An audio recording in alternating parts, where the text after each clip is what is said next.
नमस्कार, जय हिंद दोस्तों। चलिए जानते हैं मध्य प्रदेश की हर जिले हर क्षेत्र की 50 फटाफट बड़ी खबरों को सिर्फ 10 मिनट में। लेकिन उससे पहले आप यह वीडियो किस जगह से देख रहे हैं हमें कमेंट में जरूर बताइए। देश में चाइनीज मांझे से हो रहे लगातार हादसों को देखते हुए सरकार अब सख्ती के मूड में है। इसी कड़ी में मध्य प्रदेश हाईकोर्ट ने साफ आदेश दिया है कि चाइनीज मांझे की खरीद, बिक्री और इस्तेमाल पर पूरी तरह रोक को सख्ती से लागू किया जाए ताकि लोगों की जान बचाई जा सके। किसानों से जुड़ी एक बड़ी खबर में जबलपुर और बसेड़ी क्षेत्र के किसानों ने सरकार पर गंभीर आरोप लगाए हैं। किसानों का कहना है कि मूंग और उड़द की खरीदी के बाद करोड़ों रुपए का भुगतान अब तक रोक दिया गया है। सहकारी समिति और वेयर हाउस के जरिए हुई खरीदी के बावजूद किसानों को पैसा न मिलने से नाराजगी बढ़ती जा रही है। शिक्षा जगत की बात करें तो मध्य प्रदेश बोर्ड की 10वीं और 12वीं की परीक्षाओं के टाइम टेबल में बदलाव किया गया है। हाई स्कूल के हिंदी पेपर और 12वीं के 2 विषयों की परीक्षा तिथियों में संशोधन किया गया है, जिससे छात्रों को नई तारीखों के अनुसार तैयारी करनी होगी। आरएसएस के शताब्दी वर्ष के अवसर पर आयोजित हिंदू सम्मेलन में कथावाचक पंडित प्रदीप मिश्रा ने समाज को जागरूक करने वाला संदेश दिया। उन्होंने कहा कि आज सनातन धर्म और हिंदू समाज को जगाने के लिए ऐसे सम्मेलनों की जरूरत पड़ रही है जो सोचने का विषय है। जहां कभी नक्सलियों का डर था, अब वहीं जंगलों में जीवन लौटने जा रहा है। कान्हा टाइगर रिजर्व की सुपखार रेंज में देश का बड़ा वन्यजीव पुनर्वास कार्यक्रम शुरू होने जा रहा है, जहां 1 सदी बाद जंगली भैंसों को फिर से बसाया जाएगा।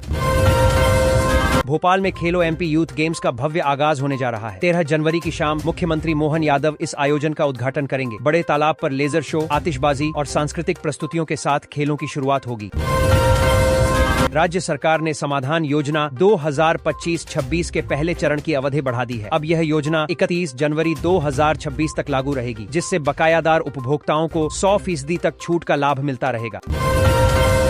भोपाल में आयोजित मध्य प्रदेश स्टार्टअप समिट 2026 में मुख्यमंत्री मोहन यादव ने देश भर से आए निवेशकों और उद्यमियों से संवाद किया और युवाओं को नवाचार के लिए प्रोत्साहित किया।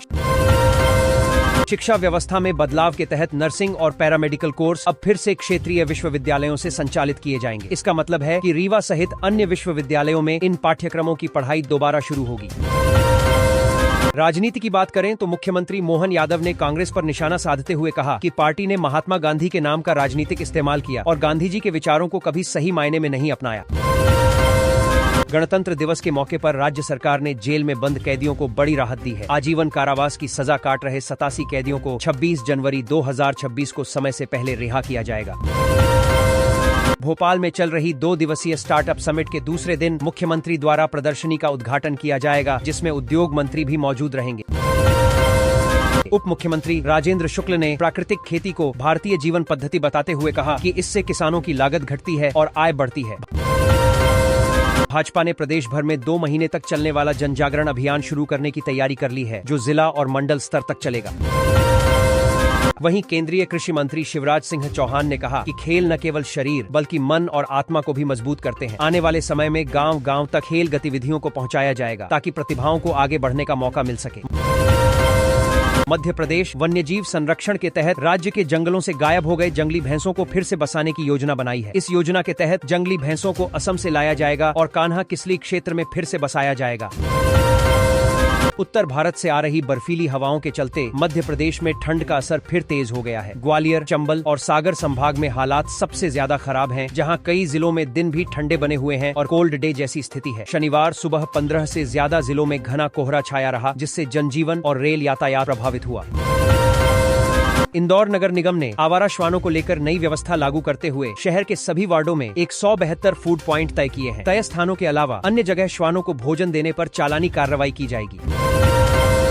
भोपाल में साइबर ठगों ने खुद को सीबीआई अधिकारी बताकर एक रिटायर्ड कर्मचारी को 3 दिन तक डिजिटल अरेस्ट में रखकर 3 लाख रुपए की ठगी कर ली। वहीं नौकरी और वर्क फ्रॉम होम के नाम पर 2 महिलाओं से भी लाखों रुपए ठगे गए। बचाव के लिए पुलिस ने क्या कहा है, चलिए जानते हैं। मध्य प्रदेश में साइबर अपराधियों की बढ़ती गतिविधियों पर अंकुश लगाने के लिए राज्य की पुलिस ने मुहिम छेड़ दी है। इस मुहिम का असर भी नजर आ रहा है। कई स्थानों पर साइबर अपराध में संलग्न लोग पकड़े गए हैं, तो वहीं इनके जाल में फंसे लोग सुरक्षित भी निकल गए।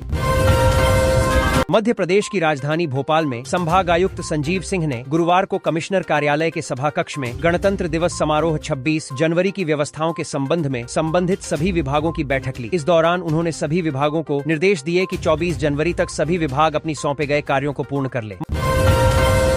मध्य प्रदेश की 80 पंचायतों के प्रतिनिधियों का एक एक्सपोजर विजिट दल गुरुवार को जिलांतर्गत घाघरा प्रखंड की चुंदरी पंचायत पहुंचा। उन्होंने ग्रामीण विकास एवं प्राकृतिक संसाधन प्रबंधन के क्षेत्र में किए जा रहे नवाचारों का अवलोकन किया। मध्य प्रदेश के मुख्यमंत्री डॉ. मोहन यादव ने कहा कि प्रदेश सरकार ने वस्त्र उद्योग को रोजगार परक औद्योगिक विकास में सर्वोच्च प्राथमिकता दी है। मुख्यमंत्री गुरुवार को असम के गुवाहाटी शहर में आयोजित मध्य प्रदेश के लोक निर्माण विभाग ने ऐसा ऐप तैयार किया है जिसके जरिए सड़क से जुड़ी समस्त जानकारी आसानी से उपलब्ध रहेगी। इस ऐप का मुख्यमंत्री मोहन यादव ने शनिवार को लोकार्पण किया। मध्य प्रदेश में पुलिस एसआई और सूबेदार भर्ती की तैयारी कर रहे अभ्यर्थियों के लिए एक महत्वपूर्ण सूचना है। मध्य प्रदेश कर्मचारी चयन मंडल ने एमपी पुलिस सब इंस्पेक्टर और सूबेदार भर्ती परीक्षा के एडमिट कार्ड जारी कर दिए हैं। मध्य प्रदेश के मुख्यमंत्री मोहन यादव ने सीधी जिले की एक छात्रा अनामिका की पढ़ाई में सहायता का आश्वासन दिया है। उन्होंने छात्रा को नीट की कोचिंग और छात्रावास में मदद देने का भी वादा किया। मुख्यमंत्री मोहन यादव शुक्रवार को सीधी जिले के दौरे पर थे, जहां अनामिका की पढ़ाई में मदद की आवश्यकता का मामला सामने आया। मध्य प्रदेश में लगातार हो रहे बाघों और अन्य वन्य प्राणियों के शिकार की घटनाओं को गंभीरता से लेते हुए वन विभाग ने आज से ऑपरेशन वाइल्ड ट्रैप 2 शुरू कर दिया है। इस अभियान के तहत प्रदेश के सभी टाइगर रिजर्व, नेशनल पार्क और वन मंडलों में सघन गश्त और कड़ी निगरानी की जाएगी। वन विभाग का उद्देश्य शिकारियों की गतिविधियों पर पैनी नजर रखना और उन्हें रंगे हाथों पकड़ना है। मध्य प्रदेश के मुख्यमंत्री डॉ. मोहन यादव ने कहा कि प्रदेश दुग्ध उत्पादन को 20% तक बढ़ाने का लक्ष्य सरकार ने निर्धारित किया है। भावांतर योजना से किसानों को उनकी फसल का वाजिब दाम मिल रहा है और विभिन्न सिंचाई परियोजनाओं से किसानों को आने वाले भविष्य में सिंचाई के लिए पर्याप्त जल उपलब्ध होगा। देश में चाइनीज मांझे से हो रहे लगातार हादसों को देखते हुए सरकार अब सख्ती के मूड में है। इसी कड़ी में मध्य प्रदेश हाईकोर्ट ने साफ आदेश दिया है कि चाइनीज मांझे की खरीद, बिक्री और इस्तेमाल पर पूरी तरह रोक को सख्ती से लागू किया जाए ताकि लोगों की जान बचाई जा सके। किसानों से जुड़ी एक बड़ी खबर में जबलपुर और बसेड़ी क्षेत्र के किसानों ने सरकार पर गंभीर आरोप लगाए हैं। किसानों का कहना है कि मूंग और उड़द की खरीदी के बाद करोड़ों रुपए का भुगतान अब तक रोक दिया गया है। सहकारी समिति और वेयर हाउस के जरिए हुई खरीदी के बावजूद किसानों को पैसा न मिलने से नाराजगी बढ़ती जा रही है। शिक्षा जगत की बात करें तो मध्य प्रदेश बोर्ड की 10वीं और 12वीं की परीक्षाओं के टाइम टेबल में बदलाव किया गया है। हाई स्कूल के हिंदी पेपर और 12वीं के 2 विषयों की परीक्षा तिथियों में संशोधन किया गया है, जिससे छात्रों को नई तारीखों के अनुसार तैयारी करनी होगी। आरएसएस के शताब्दी वर्ष के अवसर पर आयोजित हिंदू सम्मेलन में कथावाचक पंडित प्रदीप मिश्रा ने समाज को जागरूक करने वाला संदेश दिया। उन्होंने कहा कि आज सनातन धर्म और हिंदू समाज को जगाने के लिए ऐसे सम्मेलनों की जरूरत पड़ रही है जो सोचने का विषय है। जहां कभी नक्सलियों का डर था, अब वहीं जंगलों में जीवन लौटने जा रहा है। कान्हा टाइगर रिजर्व की सुपखार रेंज में देश का बड़ा वन्यजीव पुनर्वास कार्यक्रम शुरू होने जा रहा है, जहां 1 सदी बाद जंगली भैंसों को फिर से बसाया जाएगा। भोपाल में खेलो एमपी यूथ गेम्स का भव्य आगाज होने जा रहा है। 13 जनवरी की शाम मुख्यमंत्री मोहन यादव इस आयोजन का उद्घाटन करेंगे। बड़े तालाब पर लेजर शो, आतिशबाजी और सांस्कृतिक प्रस्तुतियों के साथ खेलों की शुरुआत होगी।